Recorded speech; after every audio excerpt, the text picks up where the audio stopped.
త్వరలో దేశంలో సంచలనం జరగబోతుంది అనే దానికి ఉదాహరణగా ఈరోజు ఆర్ఎస్ఎస్ చీఫ్ మోహన్ భగవత్ ఒక స్పీచ్ ఇస్తూ దాంట్లో చెప్పింది దేశంలో ఒక సంచలనానికి మార్గం వేసినట్లయింది.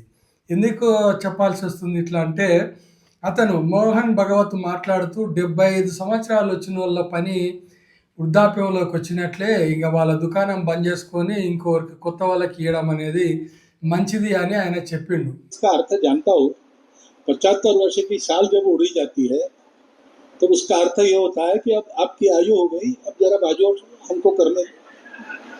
ఇంకా మీకు అర్థమై ఉంటుంది ఆయన దేని గురించి ఎవరి గురించి మాట్లాడిండో అనేది చెప్పకనే చెప్పినట్లయింది.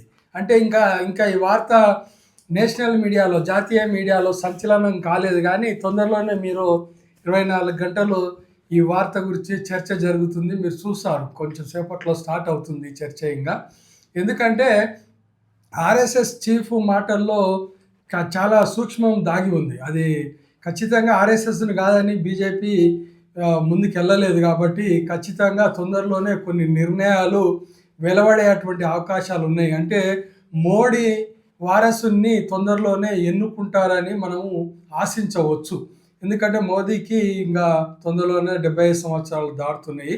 దాని ఉద్దేశమే అనుకుంటా ఈరోజు మోహన్ భగవత్ గారు మాట్లాడింది.